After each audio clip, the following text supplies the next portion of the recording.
नमस्कार, आप देख रहे हैं द क्रेडिबल न्यूज। मैं हूं शालिनी। दोस्तों, आप लोगों को याद होगा कि अभी कुछ समय पहले इंदौर के एक बड़े कपड़ा बाजार में काम करने वाले लगभग 200 मुस्लिम सेल्समैन और दुकानदारों को काम छोड़ने के लिए मजबूर किया गया। और ये किसी सरकारी आदेश की वजह से नहीं, बल्कि बीजेपी विधायक के बेटे के कहने पर हुआ। और कहा गया कि कपड़ा बाजार में ज्यादातर महिलाएं खरीदारी के लिए आती हैं और मुस्लिम सेल्समैन उन्हें लव जिहाद में फंसाते हैं। इसलिए महिलाओं की सेफ्टी के लिए मुस्लिम दुकानदारों को हटाना जरूरी है। कई दुकानदारों ने डर और दबाव में आकर अपने पुराने मुस्लिम कर्मचारियों को नौकरी से निकाल दिया। कई छोटे मुस्लिम व्यापारी अपनी दुकानें छोड़कर चले गए। और अब इसी मध्य प्रदेश से खबर सामने आ रही है कि कई मुस्लिम परिवारों का सरेआम बहिष्कार कर दिया गया है। और इस बहिष्कार की घोषणा एक सम्मेलन में सरेआम ये कहा गया कि इन परिवारों से ना कोई सामान खरीदेगा और ना ही कोई इनसे रिश्ता रखेगा। और हद तो तब हो गई जब बकायदा ढोल बजाकर पूरे गांव में मुनादी कराई गई कि इनका हुक्का पानी बंद कर दो। इसका सीधा असर इन गरीब परिवारों की रोजी रोटी पर पड़ा है। बरसों से स्कूल बस चलाने वाले आसिम को काम से हटा दिया गया और सादिक जैसे इलेक्ट्रीशियन पिछले एक हफ्ते से बेरोजगार बैठे हैं क्योंकि उन्हें कोई काम नहीं दे रहा। यहां तक कि किराने की दुकान से इन मुस्लिम परिवारों को राशन मिलना बंद हो गया।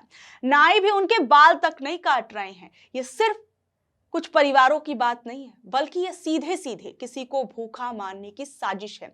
और सवाल यह है कि आखिर प्रशासन इस नफरत को क्यों नहीं रोक रहा? और क्या अब किसी का नाम देखकर ही उसे जीने और मरने का हक दिया जाएगा?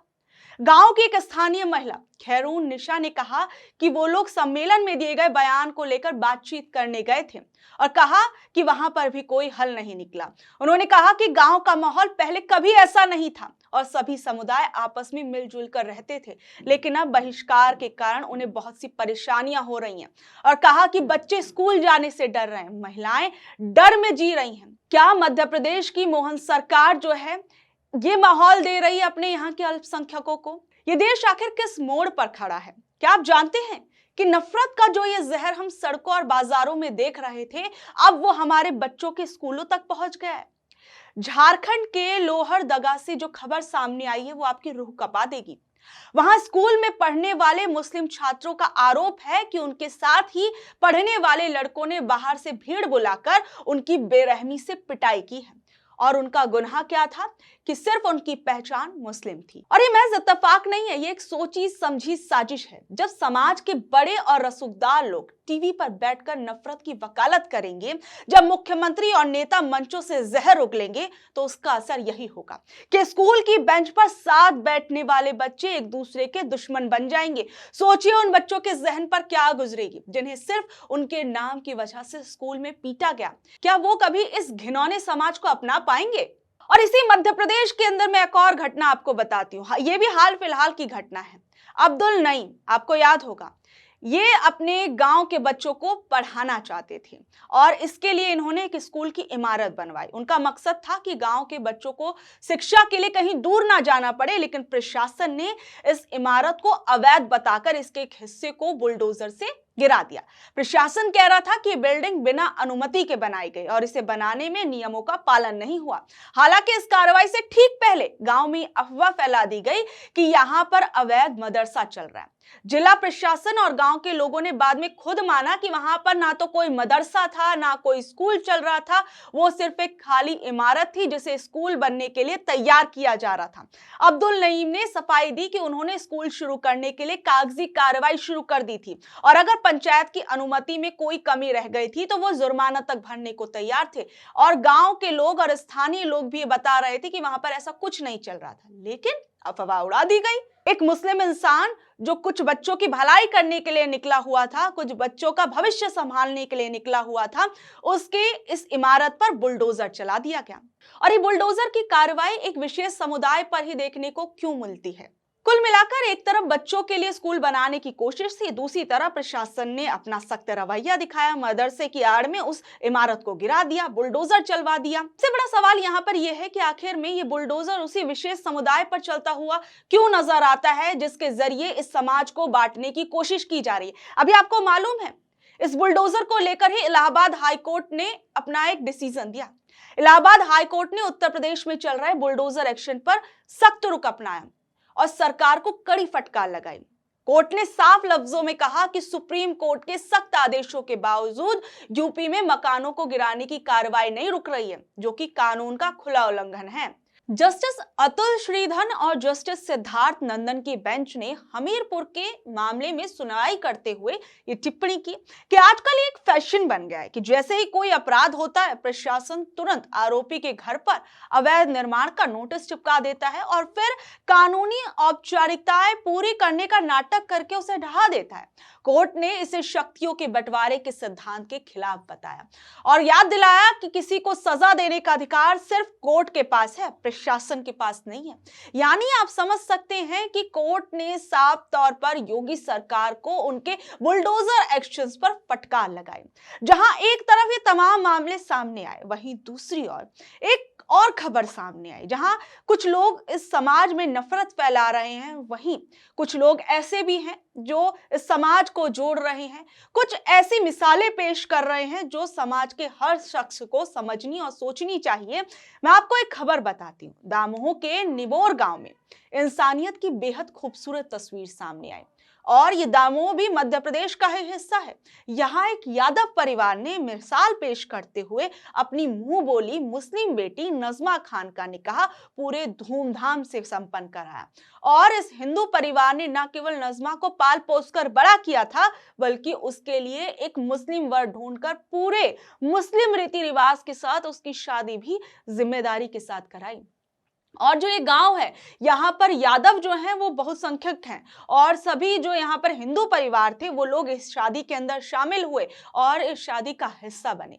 सोचिए, नफरत के इस दौर में ये घटना हमें याद दिलाती है कि इंसानियत का रिश्ता मजहब से कहीं ऊंचा होता है और आज पूरा इलाका इस अटूट भाईचारे की तारीफ कर रहा है। यानी आप समझ सकते हैं कि कुछ ऐसी भी खबरें जिन्हें मिसाल के तौर पर पेश किया जाना चाहिए। वहीं दूसरी ओर ये नहीं समझ में आ रहा कि आखिर में इस देश में चल क्या रहा है। क्या हमने नफरत को ही अपनी तरक्की मान लिया है? और हद तो तब हो जाती है जब जिम्मेदार पदों पर बैठे हुए हेमंत बिस्वा जैसे मुख्यमंत्री और बड़े नेता सरेआम मंचों से एक समुदाय के खिलाफ जहर उगलते हैं, उन्हें देश से निकालने की धमकियां देते हैं और समाज को बांटने का काम करते हैं। क्या ये वही लोकतंत्र है जिसका दम हम पूरी दुनिया में भरते हैं? और हालात तो ये हो गए हैं कि हरियाणा और हिमाचल जैसी जगहों पर कश्मीरी मुसलमानों को ढूंढ ढूंढ कर परेशान किया जाता है, उनको बेइज्जत किया जाता है और उनका बकायदा वीडियो बनाकर उसे बहादुरी की तरह सोशल मीडिया पर शेयर किया जाता है। कोटद्वार जैसी जगहों पर बाबा की दुकान चलाने वाले एक बुजुर्ग को सिर्फ उसके नाम की वजह से सरेआम धमकाया और डराया जाता है। ये कैसी मर्दानगी है जो एक बेबस बुजुर्ग को डराने में दिखाई जाती है? और गजब तो ये है कि जब कोई दीपक जैसा इंसान इस नफरत और अन्याय के खिलाफ आवाज उठाता है तो सारा सिस्टम और नफरती भीड़ उसी के पीछे हाथ धोकर पड़ जाते हैं। लोग सच बोलने वाले का ही गला घोटने की कोशिश करने लगते हैं। आज इंसानियत हाशिए पर नजर आती है और नफरत मुख्य धारा बन चुकी है। क्या हम एक ऐसा समाज बना रहे हैं जहां किसी की नागरिकता और उसके जीने का हक उसके नाम और मजहब से तय होगा? और अगर आज हम इस नफरत के खिलाफ नहीं बोले तो याद रखिए कि यह आग कल किसी और को भी अपनी चपेट में ले लेगी। और सबसे बड़ी बात आप ये देखिए कि एक के बाद एक ऐसे मामले सामने आ रहे हैं जो अपने आप में सोचने पर मजबूर कर रहे हैं कि हम किस तरीके का समाज बना रहे हैं। आगरा का आपको मामला मालूम होगा कि किस तरीके से यहाँ पर एक मोहल्ले के अंदर 30 घर अग्रवाल समाज के थे और उनके भी सिर्फ एक मुस्लिम परिवार का घर है। लेकिन हद देखिए कि मोहल्ले के पढ़े लिखे कहे जाने वाले कुछ अंकल आंटी वो अकेले परिवार को बर्दाश्त नहीं कर पा रहे हैं। सोशल मीडिया पर वायरल वीडियो में साफ दिख रहा है कि कैसे भीड़ बनकर लोग उस परिवार को मानसिक रूप से प्रताड़ित करने की कोशिश कर रहे हैं, उन पर तरह तरह के बेतुके इल्जाम लगा रहे हैं। ये सिर्फ एक मकान का झगड़ा नहीं है, बल्कि ये उस जहरीली मानसिकता का सबूत है जहां लोग अब अपने पड़ोसियों को उनके नाम और धर्म के आधार पर तौलने लगे हैं। ये कुंठा की पराकाष्ठा है कि 30 घर मिलकर एक अकेले परिवार को वहां से खदेड़ने की कोशिश कर रहे हैं और वहां के जो लोग हैं वो क्या दलीलें दे रहे हैं, जरा एक बार सुन भी लीजिए आप। मोहल्ला जो है अग्रवालों का है और इसमें एक मुसलमान है। ये पूरी हर समय न कोई कुछ कह नहीं सकता है, बस हर समय न कुछ कहे तो ईंट पत्थर मारने पर तैयार रहता है, चाहे किसी का कहीं भी लगे और कई बार लग भी चुकी है। पहले भी बीजेपी सरकार मदद करो, बीजेपी सरकार मदद करो, योगी जी मदद करो।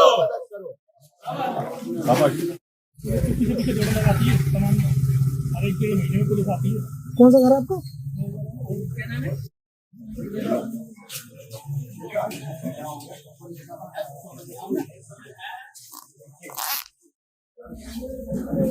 आप पीछे